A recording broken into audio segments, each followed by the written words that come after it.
All right. Anybody know? They just recently said that Taco Bell is the best, voted for the best Mexican restaurant.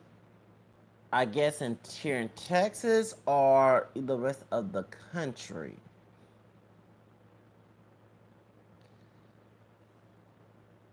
This is some ratchet ghetto shit. Are you for real? Uh, are you serious? Tacos. Chico's Tacos is the best Mexican restaurant, y'all. Uh, no, in El Paso, Texas, not Taco Bell. Um, Actually, I would say Taquerias Arandas here in Houston, and Nifa's Tex-Mex food. But I was in El Paso. I'm a Houstonian, originally from the East Side, Harris County. But when I went to Job Corps, went to El Paso, Texas, which is El Chuco town. I got brainwashed. I got more Latinized, even though I do have a drop of Latin in me at the time. I didn't know until I was in Inch.com 2 years ago. But anyway, 2004, 5, and 6. Like, so they said, I don't care if it's 4, 5, 6. And then 2007 in January, I left. I don't care if it's 4, 5, 6, 7, 8 in the morning. Okay. Anyway, point is, y'all, Fluffy, Gabriel Iglesias, you warned us about George Lopez. You know, I defended you. Fluffy, you. Actually, no offense, Fluffy, you and DJ Khaled, even though he's Jordanian, Arabian, y'all can pass for brothers. I know you're Mexican, okay? But y'all can pass for brothers. Actually, I can. No offense. No, really. Fluffy, Gabriel Iglesias, and DJ Khaled can pass for brothers. I'm not lying. Hey, y'all do resemble. I'm not lying. You do. And y'all look exactly like, but y'all do resemble. Anyway, Gabriel Iglesias will always tell people because when I was in El Paso, Texas, I remember What's Up magazine. We had that newsletter in the courtyard day because Jocko Center back in 2004, 5, and 6. And back in 2004, we like there was a Latino guy who's darker than Gabriel Iglesias. He was an asshole. A lot of us did not like him in the council department. I'm gonna go tell who it is. If you ever listen to this video, you know who I'm talking about. Those from the Job Corps. But everyone will always compare him to Gabriel Iglesias, even though Gabriel Iglesias is lighter than this dude, okay? And their little head, you know, they were big with a little head, yeah. And you know, Gabriel always have a capture of himself, his picture with him being big but smaller, but the head being bigger. You know what I'm saying? Oh yeah, so we used to make fun of him. Everybody in Job Corps used to make fun of the Latino dude behind closed doors who worked there, who's darker, of course, than Gabriel Iglesias. And everybody used to make fun for real. But point is, Gabriel Iglesias, I'm saying in Spanish, used to come to El Paso a lot and do comedy jokes, comedy stand up comedy, and he was advertised in El Paso, Texas. So that's how I knew him, and he is right, because it took me 2 years later to go on was it on Viacom or McCrae? I think it's McCrae Street or um, Viacom Street. One of the streets when it goes on I-10 Gateway West. It's been a while since I've been in El Paso, Texas, but I remember, and right there by Glamour Shots, I did my Glamour Shots photo shoot. I went to Chicos Tacos. It took me a while before I went back to Houston. 2006, so it was. Right, I did my Halloween. It was doing before Halloween. I did my glamour shots. I was going to because of the lady when I did my glamour shots in June before I was Laura Productions for modeling. Um, she suggested me to go in for glamour shots. Sweet State contest. Okay, and I did a contest. I didn't win. I thought I could have won because you know, they didn't have male and female division, so I wish it did because I would have won. Um, so point is, after that night, after I did my photo shoot for Glamour Shot, did the contest. So she suggested me to go to the contest. I went down there to what's that place? Sorry, Chicos Tacos, and y'all, baby, I ate them taquitos with that sauce. You know damn well that's way better than Taco Bell. Okay, you know what I'm saying? Y'all, Chicos Tacos, y'all need to patronize your business all over the United States, especially here in Texas. And come over here to Houston, Texas, please. Please bring Chicos Tacos. Chicos Tacos is the best Mexican restaurant in El Paso, because everybody know that's mostly Latino, mostly Mexicans. And they got other Latinos. They got Salvadorans, they got Dominicans, they got Puerto Ricans, they got Meso Ricans. Okay, yes, you got Meso Ricans. Okay, people with Mexican, Puerto Rican descent. You know what I'm saying? People same thing like Takashi 9, but they're not from New York. They're from El Paso. Okay.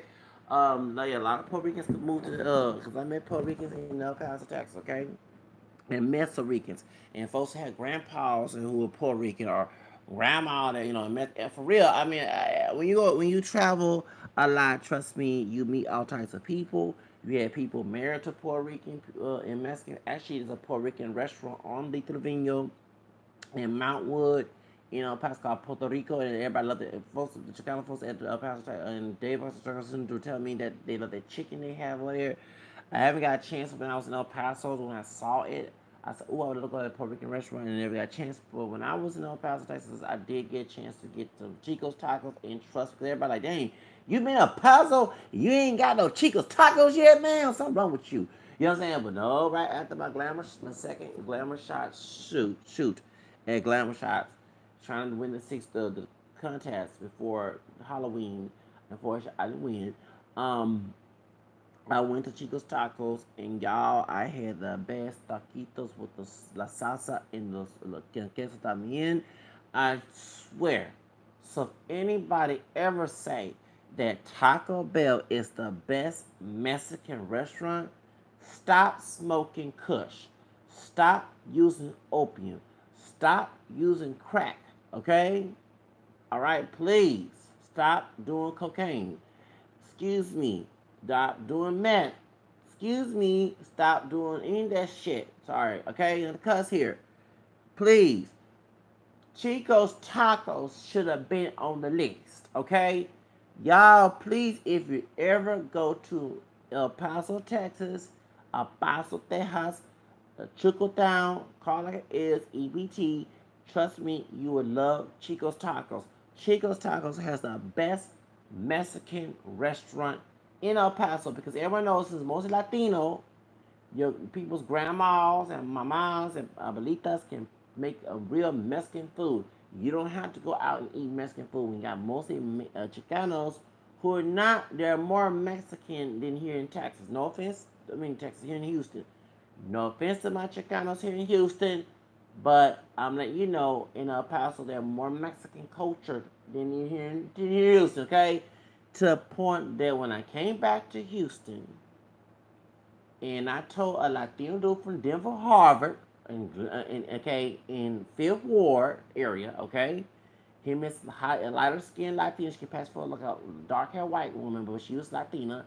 He more indigenous looking, even though they're not Afro mestizo mixture. Let's be real, okay? Mm-hmm. All right. Don't even know they got black DNA because you know they're not talk about that, okay?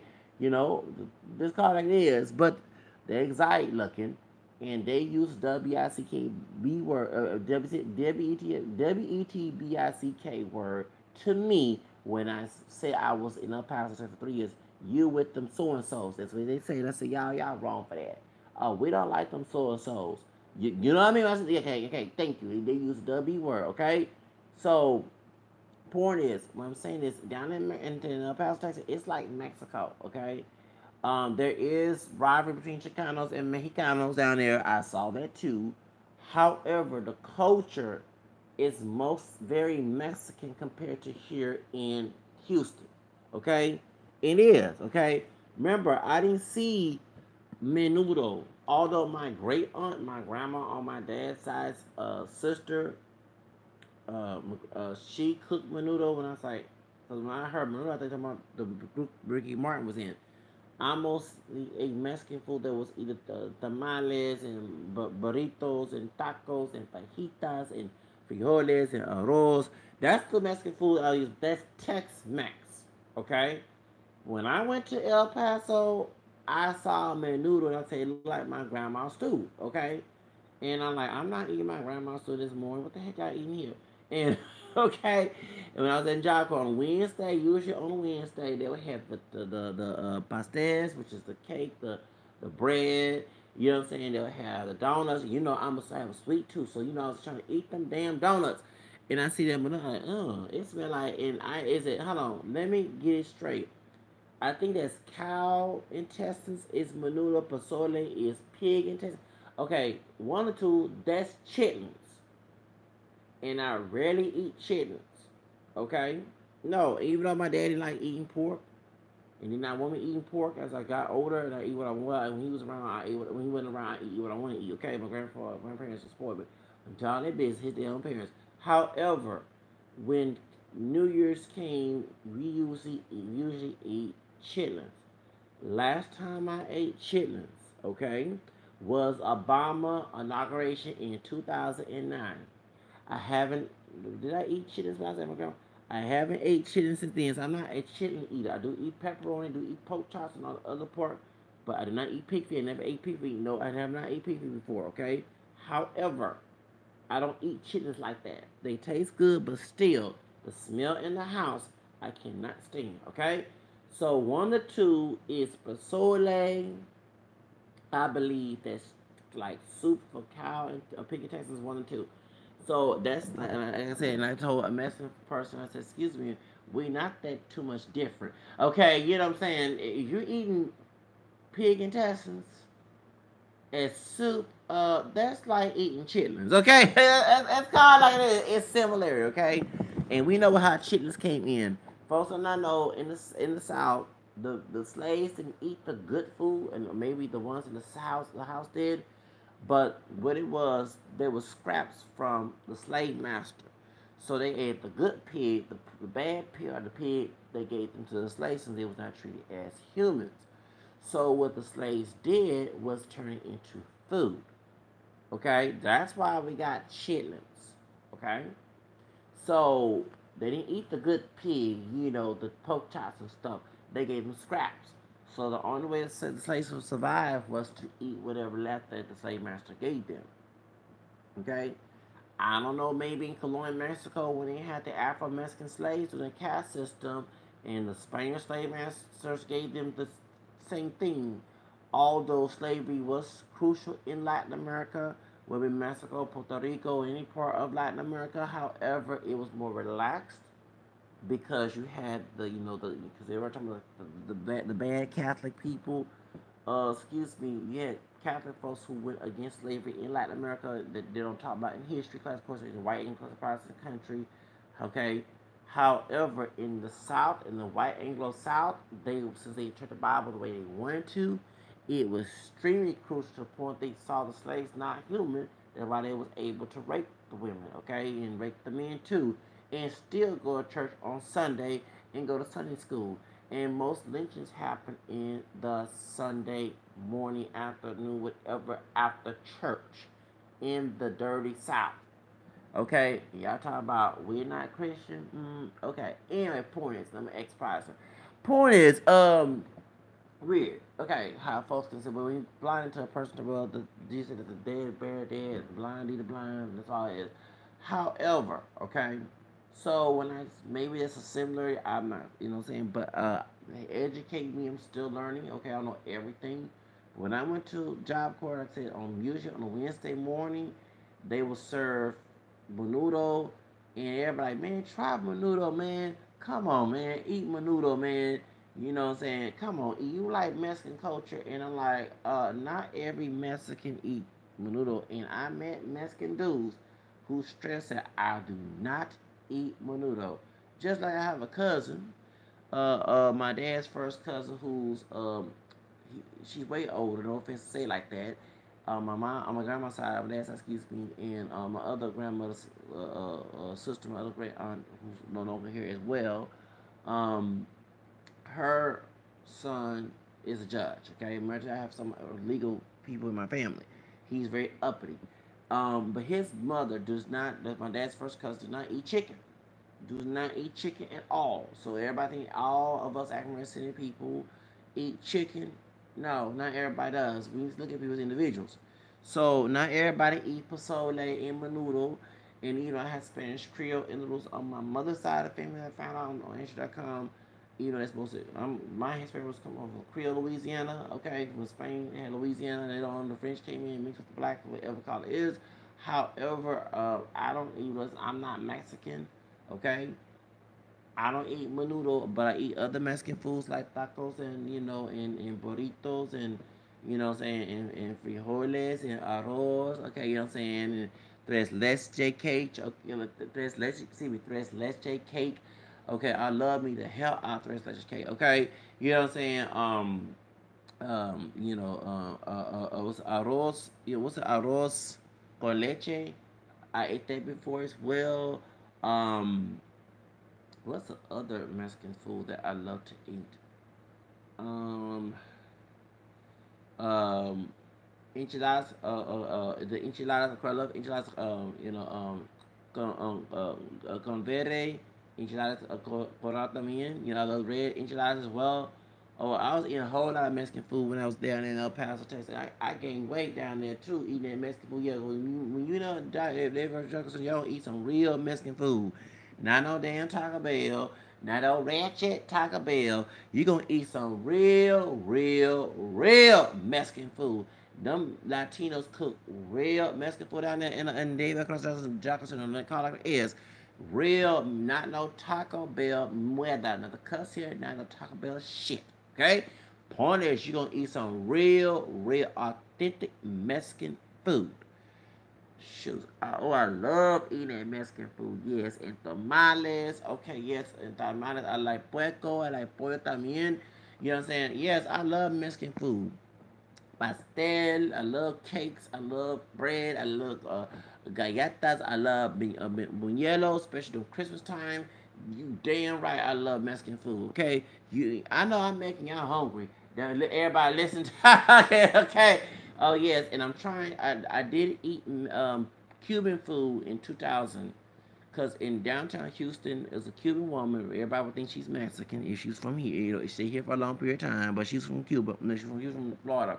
She opened a Cuban restaurant during Hispanic Heritage Month. I never forget this. In September, and I was trying to get the Cuban food in our job because we had mostly Mexican people there. We had Salvadoran, we had some Central American, and we had one girl who was part Cuban and part Mexican.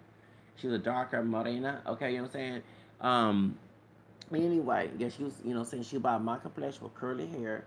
And I said, you Puerto Rico? I was like, no, I'm not Puerto Rico. I said, oh, you're from Veracruz? And she was like, you know what I'm saying? And she's like, no, I'm part Cuban, part Mexican.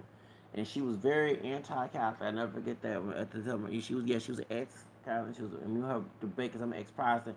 She was a Pentecostal. I never forget that we got into a big argument about religion on the bus the year after, and I never talked to her again. Anyway, poor kids.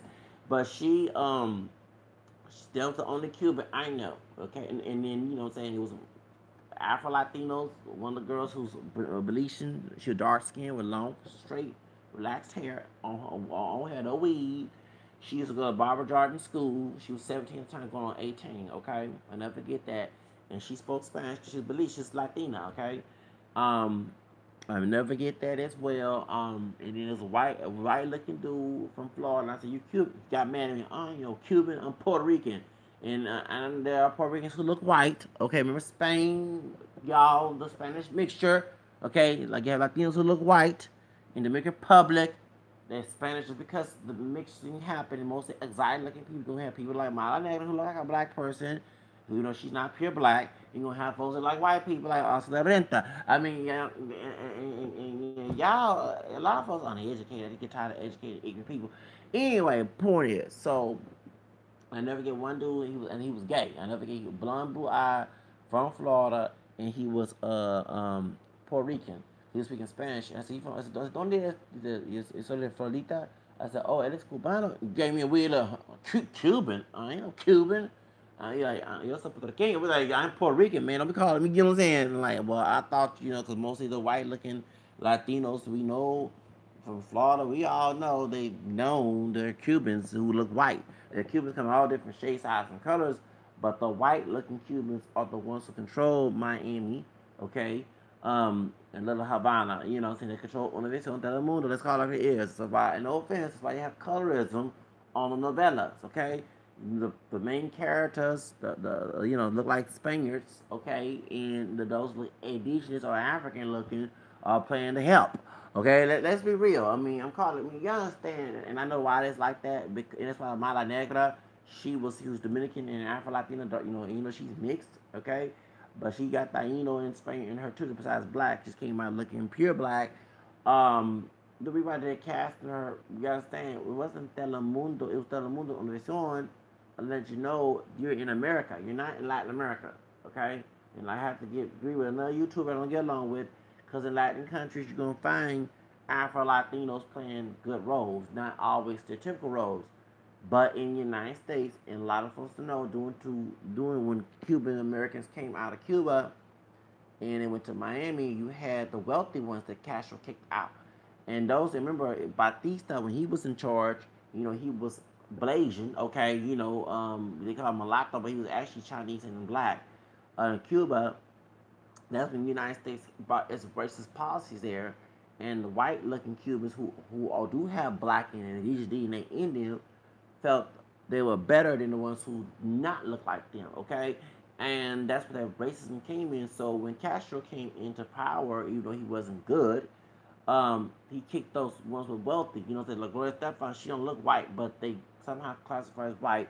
Her family came, out of Cuba with money. Okay, they had no money there, but they had money back home. Okay, so you have people already have professions, so that's how they was able to become wealthy. And many of those white-looking Cubans or light-skinned Cubans who don't look white but somehow seen as white, they got wealth, okay, wealthy from that, and many of them became Republicans, okay, especially what I'm saying. So what I'm saying, and some of them adapted to white supremacy, okay, down there in Miami. So if you got that going on, and you got folks, you know, think they're pure Caucasian when actually their mixes came out looking white, of course they're going to on Universidad Telemundo, most of the Hispanic publications, and put their own personal narrative to it, and that's why you had discrimination and racism within Latino communities, the Afro Latinos and indigenous looking Latinos. You know what I'm saying? Brown, color is, and the white looking ones on top. Okay, that's the reason why a lot of folks don't go detail of it. So in Amara Negra, her being in the United States and being around those Cubans who do look white and being called monkey and all this other stuff, racist stuff in Miami, what I'm saying, um, you gotta understand that they adapted and went to the South anyway, because Florida, was owned by the Spaniards, but when they were sold it to Andrew Jackson, the president who's racist, who's caused a trail of tears, the racism in Florida came there, and like I said, those Cubans who look white, who have mixed DNA, they adapted to that mentality. So, while speaking Spanish. So that's why you have that problem going on, okay? So that's my point. But anyway, like I say, that you have white looking Latinos all over, like you have black, you have like Mexicans that look like me down in Veracruz and Oaxaca and Guerrero. You know what I'm saying? I mean, remember when I was in El Paso, they called me Jarocho. That's a nickname for people from Veracruz. Jarocho, Jarocho. You know what I'm saying? Because actually, that's what the slave ship went to Veracruz. Okay, and doing colonial Mexico. Okay, the slave African. A lot of folks don't know the history. So my point is that it's sad that people don't dig into what they know. What they've been taught. They don't go and examine. They don't question. You know what I'm saying? And I do. Okay. So that's why that dude who's Puerto Rican, who like a white dude, that's nothing to do. One of the guys from Salsa Kids, you know what I'm saying? Y'all know the Salsa Kids, those three guys, back in the 90s, there was like a boy band. Um, and one of them like a white dude, the blonde. Remember the Salsa Kids? The Puerto Rican used to be on Salvador Gigante and San and Domingo back in the 90s. I watched those on the Univision Telemundo, shows, okay? When I was learning Spanish, okay? So that's how I know, and I went to Blum Hispanic school, mostly Mexican said, but I looked at Univision and I only listened to Hama music And the thing I listen to salsa and merengue, Celia Cruz. You know what I'm saying? I don't listen to Selena. I listen to other Latin artists. Okay, so and Thalia, you know what I'm saying? Probably Rubio and Carlos Ponce, Ricky Martin. You know what I'm saying? John Sacada. I listen to all the Latin artists. You know what I'm saying? So it's weird and go Instagram and find out you got Latin in you, Spanish Creole. Okay, Real. When my grandpa was a Real, y'all. Okay, so no wonder I love Latin culture. It's in mi sangre. Parte mi mamá, en sus raíces, okay? Sus raíces mixtas, okay? She don't even know that, you know, because we don't talk, we have a lot of issues between each other, you know what I'm saying? It's a whole nother topic, okay? But her mother, I told my grandmother, my mom's side, I said, yeah, I was like, Grandma Anna, that was a real, it wasn't Rouse. Until later on, they changed it, okay, into our business, you know what I'm saying? But, you know, said, we got Spanish, yeah, Spanish Creole. I said, yeah, you know, Louisiana was owned by Spain after they took it from the Americans. Then the French came over, so that's why that happened. That's why the grandfather has a real. He was a black Spanish Creole, so I'm part Latino too. You know what I'm saying? I'm part Hispanic as well. So, like I say, but anyway, going back to the Mexican restaurant, like I say, the best restaurant is not Taco Bell. Well, I don't know how y'all voted for that. Okay, like I said, the 3-1. I always give the Chicos Tacos a number one. Okay, y'all the quito the salsa con the queso. Oh, you damn right. I'm sorry to cuss here, y'all. That is some good. I'm just trying to cuss here, y'all. Y'all, please go visit Chico's Tacos. I'm telling you right now, Chico's Tacos has the best Mexican food in El Paso, Texas. Everybody, majority of people love Chico's Tacos. Chico's Tacos, I'm calling it, is in here in Houston. The best Mexican restaurant I can say will be Taquerias Arandas. No, I love me some Taquerias Arandas. I would say Hacienda. Um, Hacienda downtown.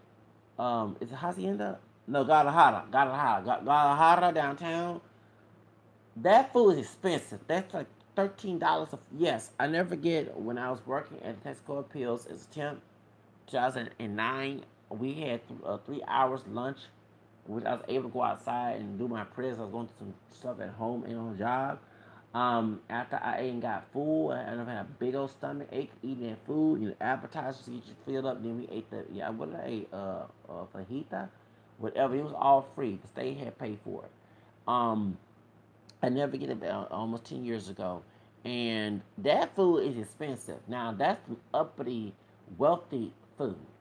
Taquerias Arandas, it's expensive, but not like Guadalajara's downtown. Guadalajara downtown, right there on San Jacinto. I'm telling you know about the before you get to what's that courtyard mall, whatever it call it is, and also the park before you get to the park mall. That food is expensive, y'all. God, I'm telling you, Guadalajara's real. Guadalajara's Guadalajara's food. I'm letting you know, y'all. Guadalajara's food is good. Don't get me wrong. In Houston, however, you'll be paying $13, $14 for some food. That stuff expensive, really expensive. I'm glad the state paid for it. Yeah, that food is expensive. And that punch, y'all. I never forget going to Guadalajara's and drinking the punch. Like, you want something to drink? I'm like, no, I want the punch. That punch is $3 and something. It probably went up. That is some good punch. Ooh, baby. I love drinking that punch. I used to go there and say, that's all you want to drink? I'm like, yeah, I want that punch. I don't want to eat the food here. And eat the appetizers, you know, the Thea chips.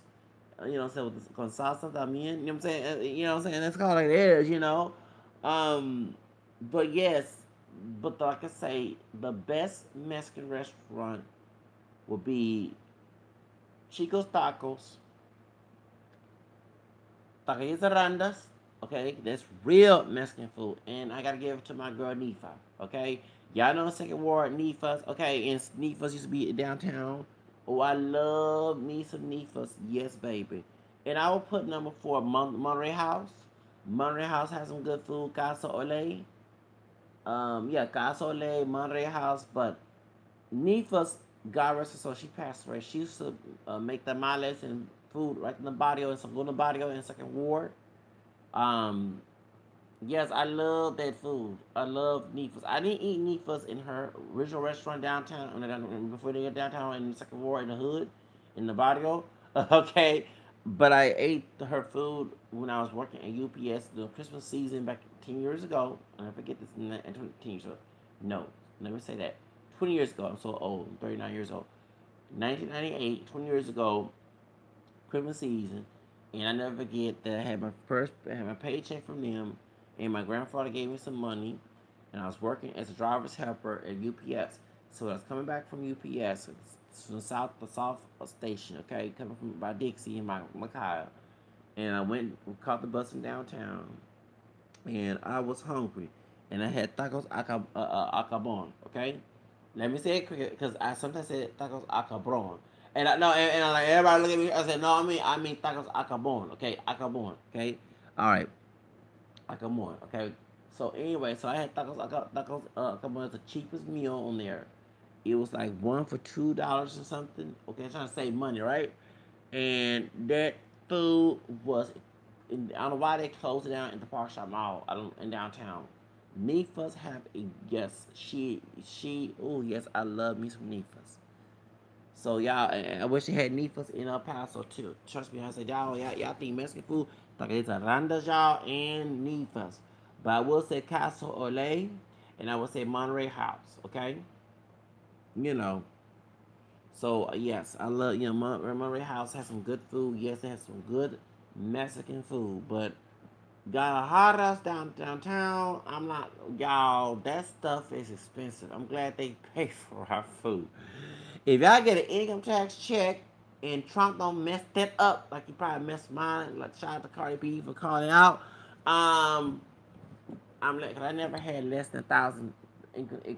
I'm telling my business. I never thought I'd have less than 1,000 income tax check. Less than 1,000, and I worked last year. Okay, you know what I'm saying. So that was weird. You know what I'm saying. It was. But anyway, like I say, y'all, um, Taquerías Arandas will be one I can say is good in Houston, and but the main one I would say on the list is Chicos Tacos. All right. Bye bye. Have a nice day, y'all.